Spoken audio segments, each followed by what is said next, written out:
Wilbur fell back against the cave wall, staring at the space where Techno had been just moments before. He was familiar with this side of his old tutor, so easily startled in moments of vulnerability, like a newborn fawn just starting to learn about a world capable of hurting it. My life was fulfilled the day I met you and Tommy. He'd sounded so sure as he said it. Wilbur wished he could say anything with even the fraction of conviction Techno had. It must feel so light knowing your story's ending. But Wilbur could spend 1,000 years wondering, and he would still feel like he was running out of time. A boy king first, and then just a king, and now a brother far from home. Who would he be the day he died? Would he meet death clumsily, slipping into its arms at the age of 80 with his crown askew and his legacy secured? Or would it have to drag him, kicking and screaming into the dark, frigid water, filling his lungs, praying, "Father, Father, save me," with no one to remember him but 2 gods and a kingdom without a king? He did not even know how he would face them if he returned. Would they understand what he did in the Blue Valley? Would they know it was all for them? Would they care? King or pariah? There was only one other man who knew what it meant to be both. "Would you have done it?" Wilbur asked, once again a little boy looking for approval in places he would never find it. "Would you have buried them all in rubble?" His father stared at him from across the flames, his blue eyes, Tommy's eyes, sparkling in the dim light. "To save you? To save our kingdom?" He shook his head, a conclusion reached. "It's a sign of your goodness that you hesitated. I would not have spared a single thought to it." "And how did you know if I hesitated?" "Because I like to think I still know my own son." "Well, maybe I'm more your son than you think," Wilbur said, "because I didn't hesitate at all." The voices chuckled. "Little Killer King, you've finally grown into your role." For a moment, his father only stared at him. Then he said, "I'm sorry." Wilbur blinked. "What?" "I'm sorry," his father repeated, his voice cracking like thin ice hiding tumultuous waters beneath. "I'm sorry you had to carry that. I'm sorry I was late. If I had been there with you, I would have pressed that button just so you didn't have to." Wilbur felt his chest tighten, like some curious giant was squeezing him between its palms, breaking him open and asking, "What are you made of, little one?" "It wasn't a button," Wilbur said. "I blew a horn." "Did you now?" the voices murmured. Father looked just as surprised as Wilbur felt. Right, I don't know why." He shook his head, as if trying to clear it of cobwebs. "Will, do you sometimes feel like you're an echo of something, and not a sound of my own?" Wilbur chuckled darkly. "Every God's-damned day of my life." "For what it's worth," his father said, "I am proud of you, Wilbur. Proud of who you were and who you are now. That will never be a question." "Thank you," Wilbur replied softly, and meant it. "I spent your childhood so clouded by worry." The words rang true in the cave, in Wilbur's heart. "So afraid, always, that you would be taken from me. I had seen what the world was capable of, and when you began speaking of voices calling to you, sometimes I could not even look at you without being absolutely paralyzed by fear." "And how do I look at you, Will?" Father had once asked. He had dismissed the question before, insistent that it was disappointment that wrinkled his father's brow and tugged his lips into a frown. Now, Wilbur thought, he might be closer to the truth. His father had never been sad because of him. He had been sad for him. It was as if Wilbur had been looking through a fog to his childhood, and now it lifted, leaving only clarity. "But that was my own fault," Father continued, his eyes shining. With tears, Wilbur noted with shock. It was a strange thing, watching a parent cry. Everything was backwards. and yet everything was just right. If I ever made you feel inadequate or unwanted or like you disappointed me, Will, I want you to know you could never do that. I have lived this life for more time than you can comprehend. I have built empires and kingdoms. I have been a warrior, a ruler, a wanderer, an architect. But the greatest title I have ever had the honor of owning was father. He smiled, even as tears glistened down his cheeks. Or, as Tommy used to call me, Dad. I miss him. The words broke free, tripping over themselves in their release. Wilbur felt his own eyes growing misty, turning the world into a hazy blur of firelight. Miles and miles away from here, bundled in hay and their family colors, his brother's body was heading home, but the rest of him lingered. Even in the bleak panic of drowning and freezing, he had been there, telling Wilbur to swim. And when his voice retreated, in its wake had been an immeasurable sadness, but even then the sadness was good, as good as Tommy himself had been. It was proof that once, love used to grow in the hollow cavern of Wilbur's chest. I miss him so much, Father. In the dark, the god they called the Angel of Death said, I know, Wilbur. As do I. When the blood god returned, with his cheeks aglow and a pack full of fresh fish hunted from a king-sized hole in the ice, he found a father and a son speaking fondly of times long gone, their laughter soft and their faces bright. For once there were more things to be said than not, and moments of silence were few and far in between. They ate and drank and toasted to murmured names of the dead and buried. They told stories, as people used to tell stories, of an immortal hunter and a harbinger of death. They spoke of gardens and forests, apple orchards, and a woman whose son inherited her hair and eyes and heart. But above all, they spoke of a thunderstorm bottled in a boy, the sun at the center of everything.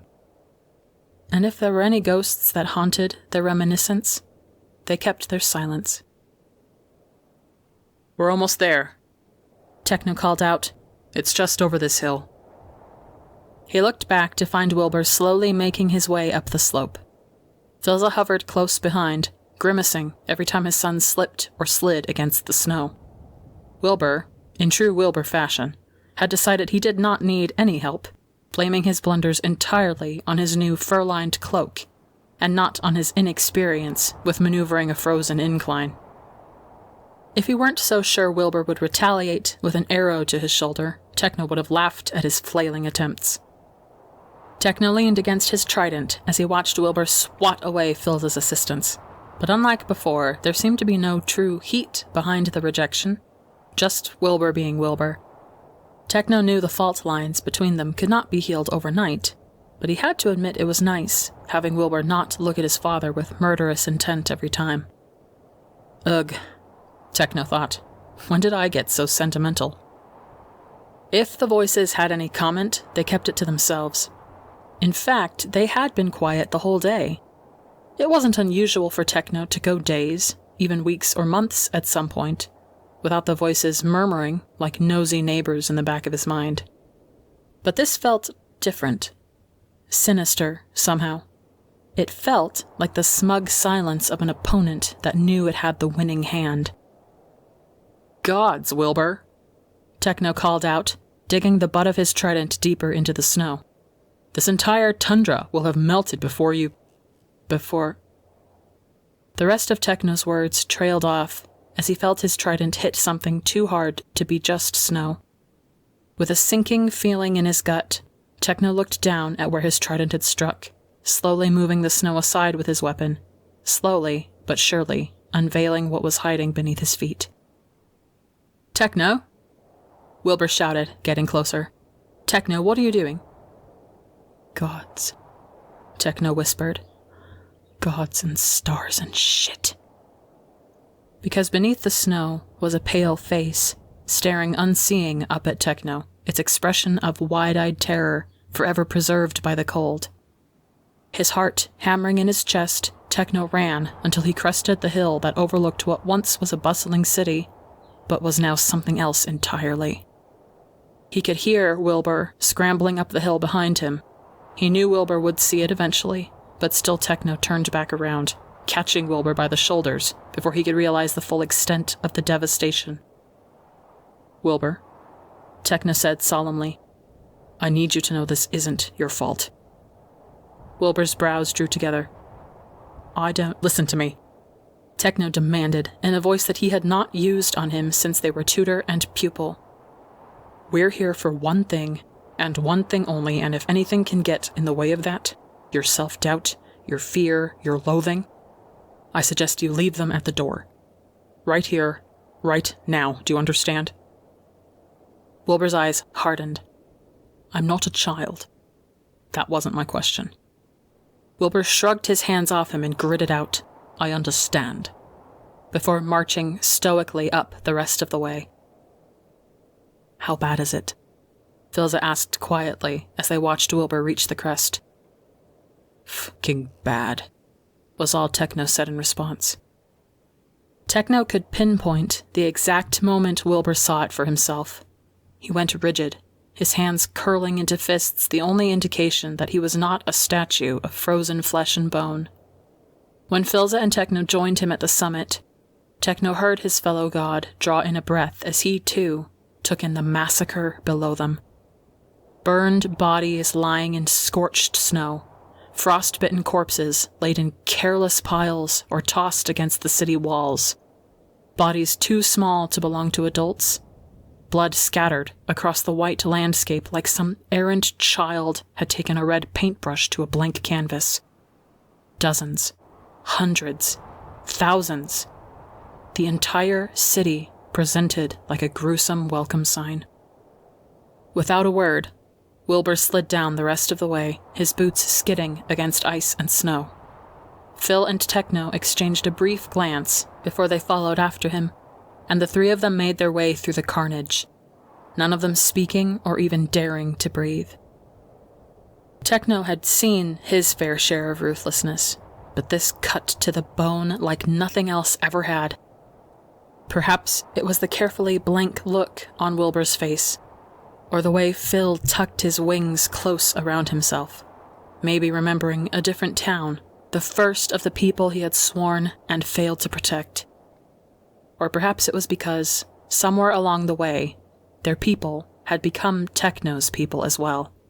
Not soldiers, not warriors, just people.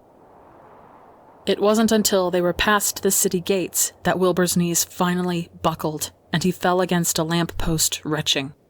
Phil was there immediately, rubbing soothing circles on Wilbur's back, and whispering words too low for Techno to hear. He was too busy taking in the city. Despite the massacre of its citizens just outside its walls, the city remained immaculate, its cobblestone streets and brick houses untouched. Through an open door, Techno could see a room forever frozen in mundanity, a table laid with now spoiled food, the chairs pushed away from it, as if the family it was meant for simply walked away from it, not knowing they would never return. In fact, there didn't seem to be any sort of disturbance within the city itself. No food carts overturned, no doors thrown off their hinges, no marks on the ground where people could have been dragged. What little snow stuck to the ground bore no signs of violent trespass, just evidence that the entire city seemed to have willingly went to its slaughter.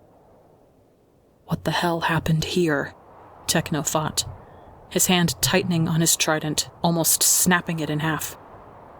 All of this, Wilbur said, staggering to Techno's side. All of this just to get us here? Not us, said Filza, coming up behind them. Just me. I was getting close to something big, and the green god called me back. Techno let out a bitter bark of laughter. Filza, don't tell me we're supposed to reason with someone who would do this, just to invite you to his little playdate. We've done worse ourselves, Phil said quietly, making Wilbur freeze. To fighters, to enemies. You once fought for any cause that would give you an enemy, reminded Phil, his eyes pinning Techno in place. There was no accusation in them, just truth. That you would blanch now is proof of how far you've come. But in about a few minutes, Techno, I think we'll need your old heart. I know. Techno mumbled, turning away from Filza. Don't send a mortal for a god's work. Hey, Wilbur said weakly, I'm right here. And we're glad to have you here with us, Techno said wryly. Could you say that again without looking constipated? Techno shook his head, unwilling to discuss it any further. Wilbur was not meant to be here. Techno had already lost a brother to this war and wasn't too keen on losing another. But he knew there was no force on earth, mortal or immortal, that could stop Wilbur from standing under this pale red sky, running a finger over the pommel of the rapier sheathed at his side, with every intent to shove it through the heart of the god that killed his baby brother.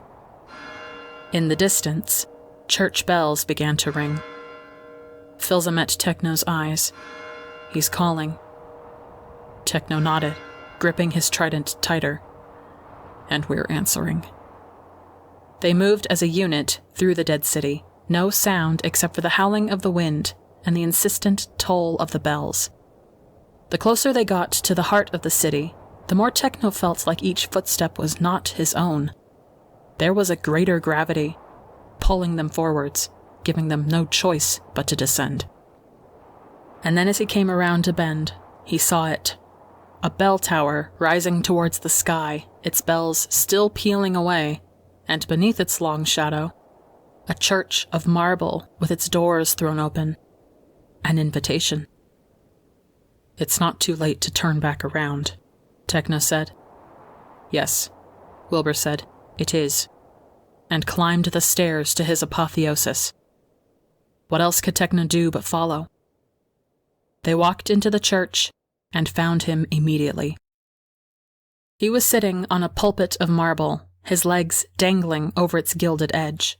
He was calmly reading a book, eyes leisurely moving across the leather-bound pages.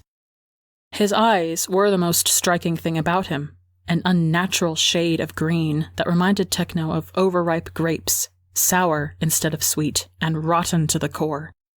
The rest of him was unremarkable, save for the fact that he was wearing nothing more than a faded white tunic and trousers in the freezing cold. He could have passed for a mortal.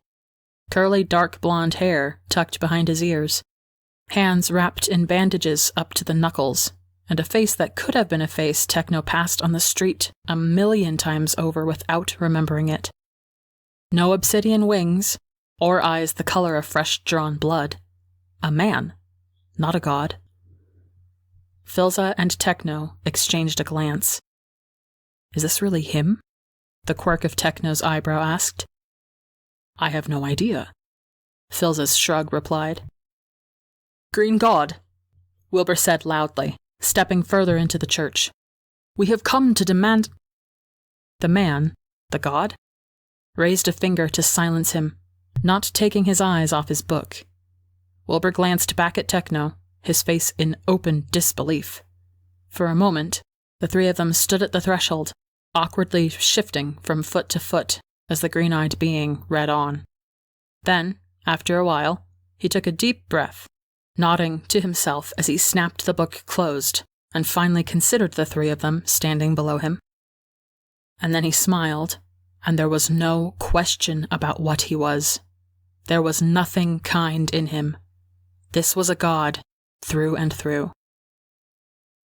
Finally, he said. I was beginning to think you'd never show. Techno froze. No, it couldn't be. It wasn't possible. It wasn't. Out of the corner of his eye, Techno could see Wilbur, his mouth agape. He had never seen him so terrified. No, Techno whispered, or maybe he screamed it. You too?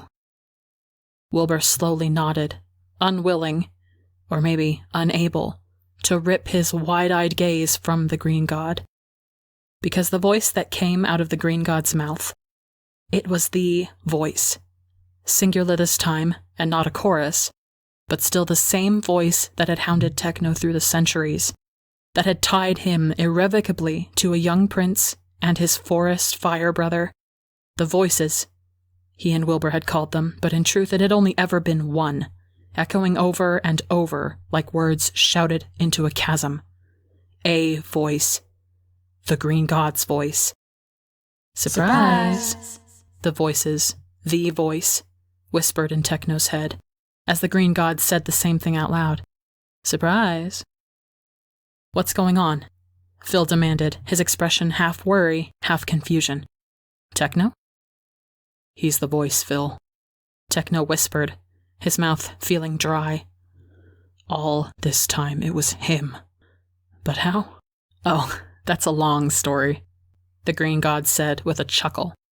The same low, haunting laughter that had taunted and mocked Techno for as long as he could remember.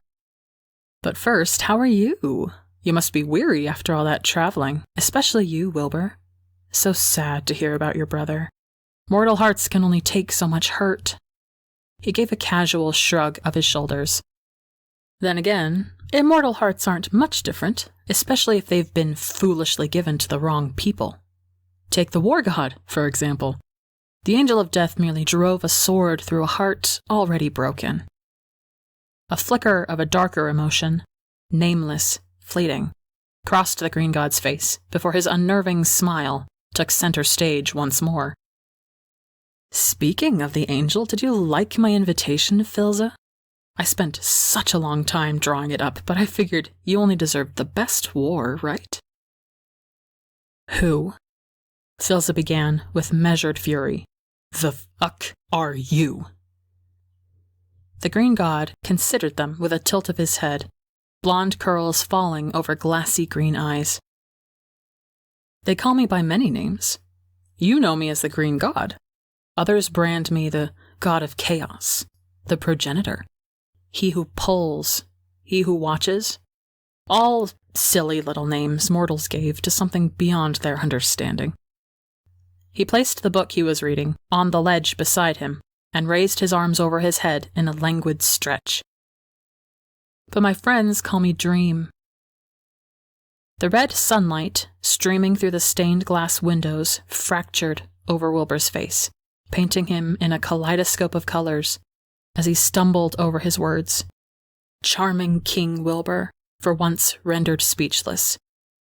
The Green God, Dream, seemed to delight in his fumbling, his smile turning sharper as his gaze found Wilbur. Wilbur, Dream said, I truly commend you for that show with the explosions.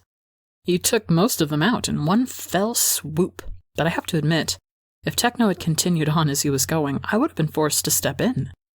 I suppose I shouldn't have underestimated the great and powerful Blood God. Wilbur shook his head slowly, as if coming out of a daze. All those people. His voice trembled. Why? How? Those are two very different questions, Dream said cheerfully. So why don't we start from the very beginning? Philza had no idea what was going on. All he knew was that every instinct in his body was telling him to fight, to reach for the sword strapped across his back and draw it against the smiling man at the other end of the aisle. But he also knew that beside him, Wilbur and Techno were standing, transfixed, and it was not his call to make. The two of them were twin students, waiting for answers from a far wiser teacher. And Philza could understand that desperation, that ceaseless drive to find answers by whatever means necessary. He found himself lost in that feeling for nearly a decade. Wilbur and Techno had been waiting for this conversation all their lives, and they hadn't even known. Phil was not going to take the chance away from them, no matter how much he wanted to drag them both far away from here. So he stood his ground and listened. Dream's knowing smile seemed to be directed straight at him. First things first, said the Green God, leaning back on his bandaged hands and considering the three of them carefully. I think you must have noticed this already, even if none of you had the words to name it. This is not the first story told. This is not your first life, nor will it be the last. Out of the corner of his eye, Phil saw Wilbur stiffen and Techno jerk forwards, He moved discreetly closer to them, a hand on the pommel of his sword, even as his head swam with the green god's words. Dream's smile only widened. You are royalty now, but before you were simple soldiers, sometimes strangers on your own separate journeys, sometimes rebels against a shared cause, sometimes happy, but more often not. He gave a soft laugh.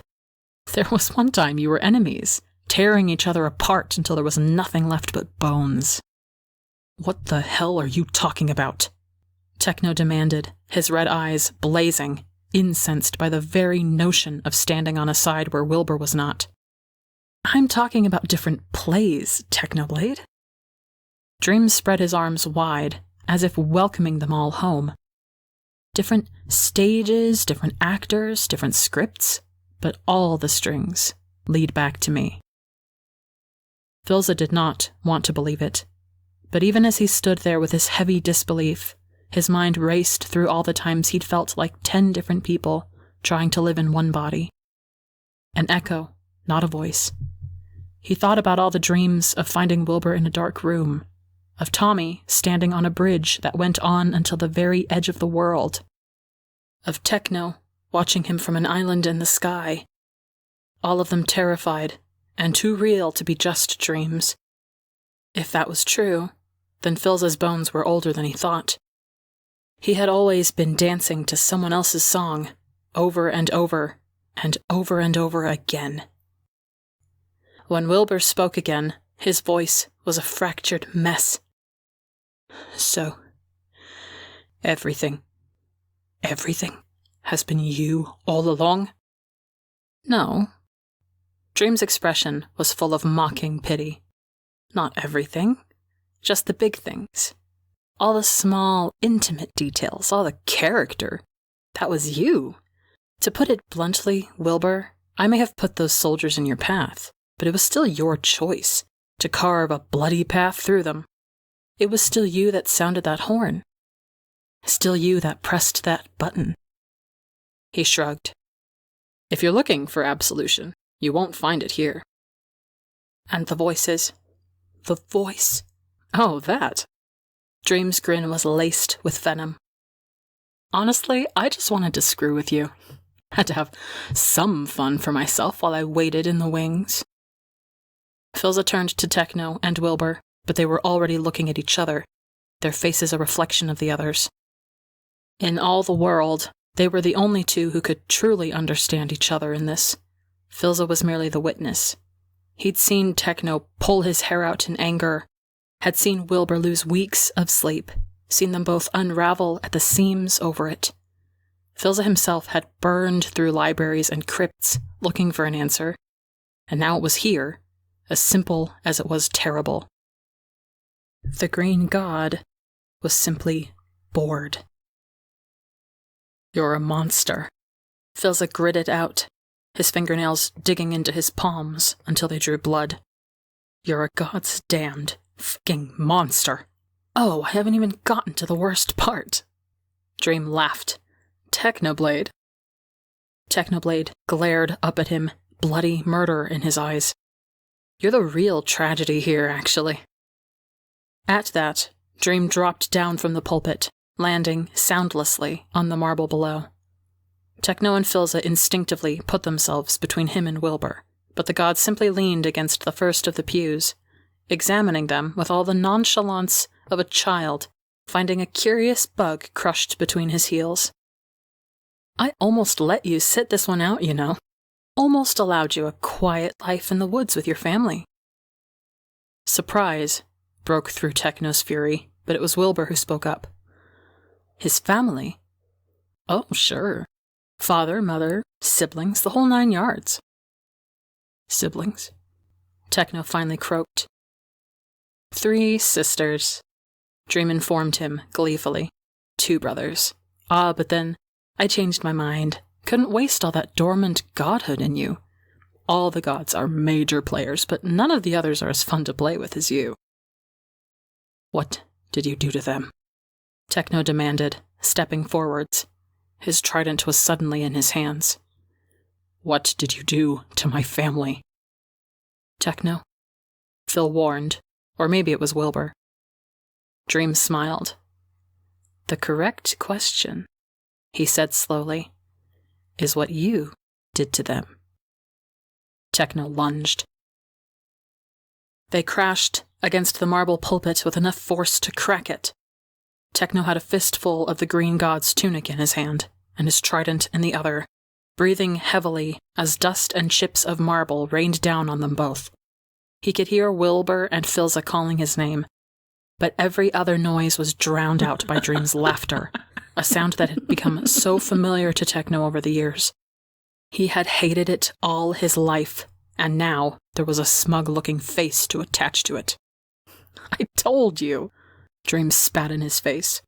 I don't call every action, Technoblade. I present the choices, but you make them.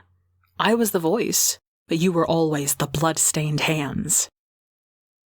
I don't even remember their faces, Techno thought, tightening his hold on the green god's shirt until he could hear it begin to tear. I don't even know their names. And yet he was consumed by it, an anger that felt like all his nerves singing at once, demanding the same thing: vengeance. Fractured light slanted over the two gods. The whole world was a broken, miserable thing. Why? Techno hated the despair that bled into his voice, but there was nowhere else for it to go. Why me? Why did you change your mind? He tried searching for sympathy in Dream's face, but all he received was the darkest sort of humor. You can search for a meaning all you want, he said. Turn over every rock and read all the stars in the sky. But the truth is, Techno, you were simply in the wrong place at the wrong time. All of us, Techno growled, are just helpless insects in your goddamned web, is that it? He thought he might have seen something graver flicker over Dream's face, but it was gone before Techno could put a name to it. Not all of you. Techno was going to kill him. He was going to put his trident through that wicked little grin and be done with it all. But then he felt a pair of hands at his shoulders, pulling him back.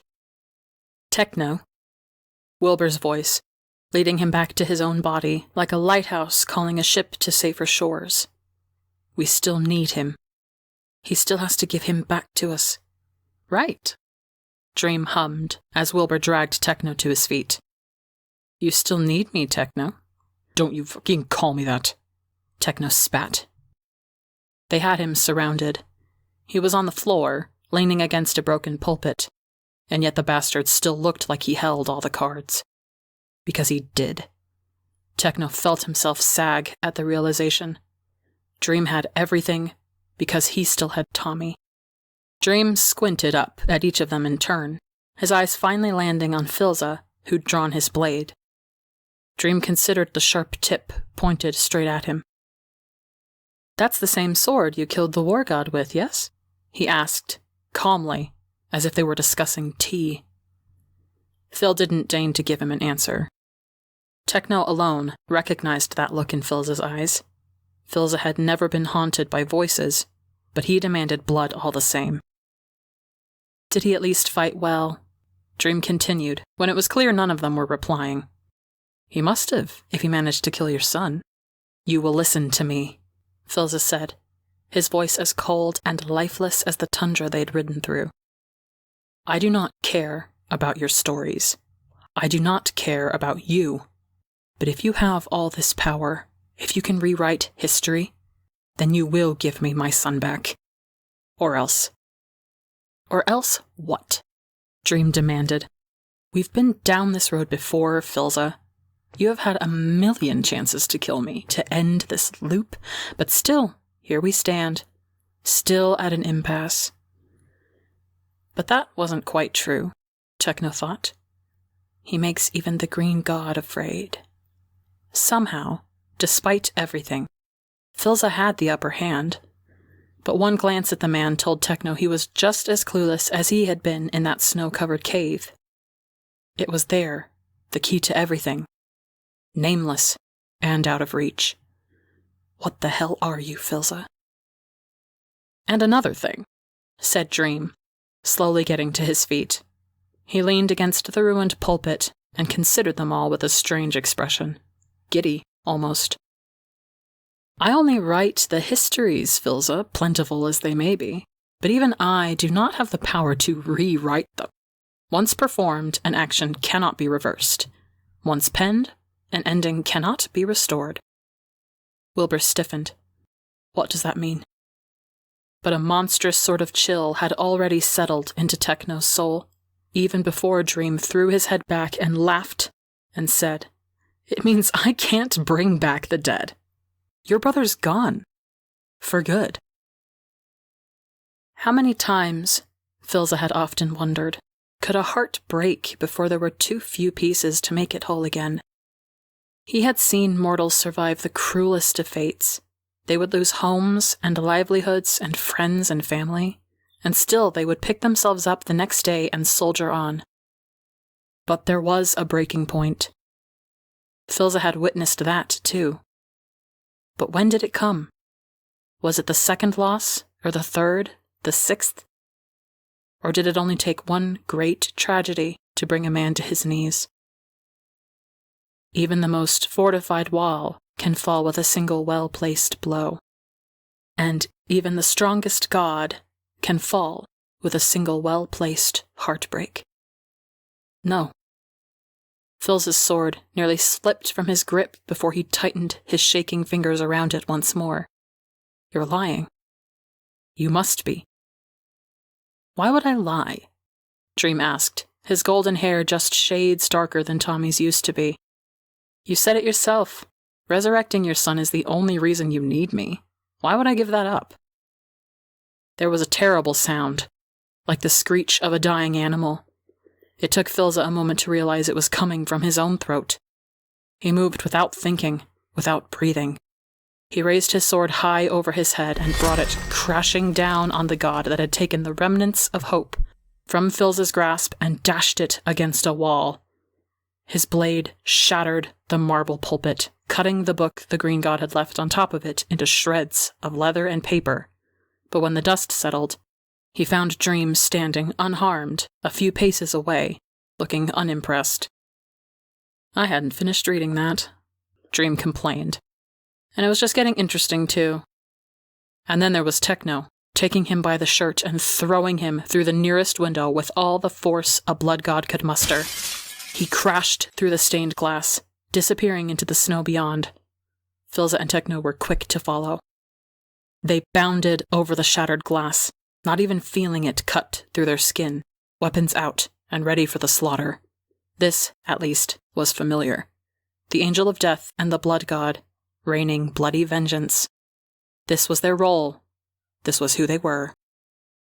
Dream had been flung against the wall of a building beside the church, and he sat in the rubble like a king lounging on his throne, his grin as lazy as it was malicious. "So," said Dream, "I take it you're angry with me." Filza flew towards him, kicking up cold snow in the violent wake of his wings unfolding. He slammed his foot against the green god's chest, reveling in the sickening crunch that came with his head cracking against the debris. His sword was at the god's throat in an instant, cutting a single red line across the pale skin. I will enjoy taking you apart, Filza thought.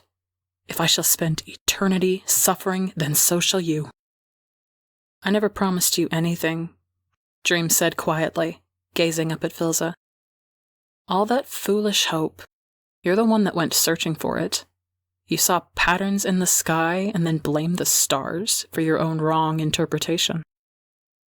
Suddenly, his hands shot out, gripping the blade of Filza's sword so tightly that blood dripped down from his palms. With surprising strength, he pushed the blade down until it was resting against his heart instead. Go ahead. Tear through me. But I'm not the one who left one son by his mother's deathbed and forced a crown on the other. I'm not that kind of monster. He was 15. Filza croaked. He died for your war at 15. And you abandoned Wilbur at 15. The green god sighed warily. They grow up so fast, don't they? Pity you were only there for the end. He brightened. Speaking of Wilbur, I never answered his question, did I? Of how I did all this? He let go of Phil's sword to gesture at everything. The empty town, their shattered universe, their strange story. I don't care. Philza steadied his shaking hand and prepared to plunge it through the god's heart. After years of fighting, he had figured out exactly where to slice without killing. Death would be too kind a god than this monster deserved. Well, you should. Dream laughed. Look behind you, Philza.